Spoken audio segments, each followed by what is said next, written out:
Ika-21 Kabanata. Ang bagong langit at ang bagong lupa. Pagkatapos nito, nakita ko ang bagong langit at ang bagong lupa. Naglaho na ang dating langit at lupa, pati na rin ang dagat.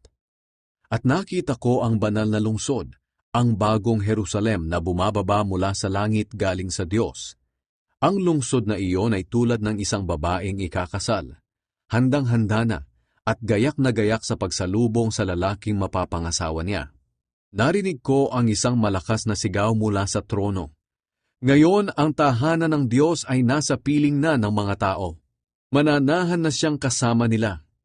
Sila'y magiging mga mamamayan niya, at siya'y makakapiling na nila, at magiging Diyos nila. Papahirin niya ang mga luha sa kanilang mga mata. Wala ng kamatayan, kalungkutan, iyakan o sakit, sapagkat lumipas na ang dating kalagayan. At sinabi ng nakaupo sa trono, binabago ko na ngayon ang lahat ng bagay, at sinabi niya sa akin, isulat mo ang sinasabi ko, dahil totoo ito, at maaasahan. At sinabi pa niya, naganap na ang lahat, ako ang Alpha at ang Omega, na ang ibig sabihin ang simula at ang katapusan ng lahat. Ang sinumang nauuhaw ay paiinumin ko ng walang bayad sa bukal na nagbibigay ng buhay na walang hanggan. Ang mga magtatagumpay ay gagawin kong mga anak ko, at ako'y magiging Diyos nila.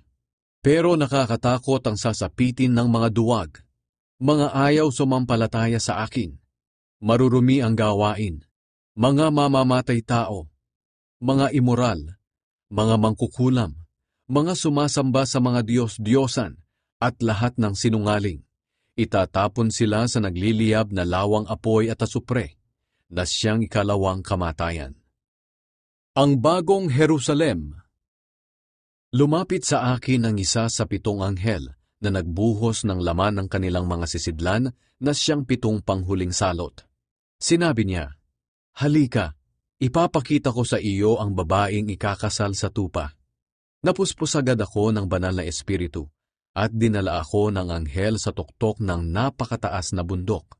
At ipinakita niya sa akin ang banal na lungsod, ang bagong Jerusalem, na bumababa mula sa langit galing sa Diyos. Nakakasilaw itong tingnan, dahil sa kapangyarihan ng Diyos, at kumikislap na parang mamahaling batong jasper, na kasing linaw ng kristal. Ang lungsod ay napapalibutan ng mataas at matibay na pader, na may 12 pintuan. At bawat pintuan ay may tagapagbantay na anghel. Nakasulat sa mga pintuan ang pangalan ng 12 lahi ng Israel. 3 ang pinto sa bawat panig ng pader, 3 sa silangan, 3 sa hilaga, 3 sa timog, at 3 sa kanluran. Ang pader ay may 12 pundasyong bato, at nakasulat doon ang 12 pangalan ng mga apostol ng tupa. Ang anghel na nakikipag-usap sa akin ay may dalang panukat na ginto upang sukatin ang lungsod, pati na ang mga pinto at mga pader nito. Kwadrado ang sukat ng lungsod. Pareho ang haba at ang luwang, 2,400 kilometro. Ganoon din ang taas nito. Sinukat din niya ang pader. 64 na metro ang taas nito. Ang panukat na ginamit ng anghel ay katulad din ng panukat na ginagamit ng tao. Ang pader ay yari sa batong jasper. Ang lungsod naman ay yari sa purong ginto, na kasing linaw ng kristal.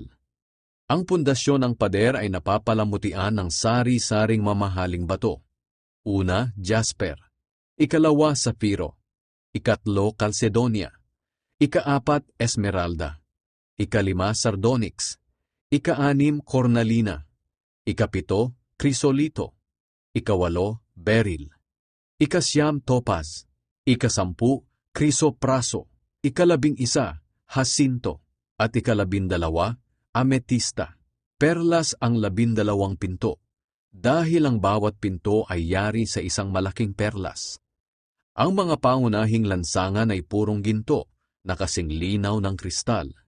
Wala akong nakitang templo sa lungsod na iyon, dahil ang pinakatemplo ay walang iba kundi ang Panginoong Diyos na makapangyarihan sa lahat at ang tupa. Hindi na kailangan ng araw o ang buwan sa lungsod, dahil ang kapangyarihan ng Diyos ang nagbibigay ng liwanag at ang tupa ang ilaw doon. Ang ilaw ng lungsod na iyon ay magbibigay liwanag sa mga bansa at dadalhin doon ng mga hari sa mundo ang mga kayamanan nila. Palaging bukas ang mga pinto ng lungsod dahil wala ng gabi roon. Ang magaganda at mamahaling bagay ng mga bansa ay dadalhin din sa lungsod na iyon. Pero hindi makakapasok doon ang anumang bagay na marumi sa paningin ng Diyos, ang mga gumagawa ng mga bagay na nakakahiya, at ang mga sinungaling. Ang mga makakapasok lang doon ay ang mga taong nakasulat ang pangalan sa aklat ng tupa, na listahan ng mga taong binigyan ng buhay na walang hanggan.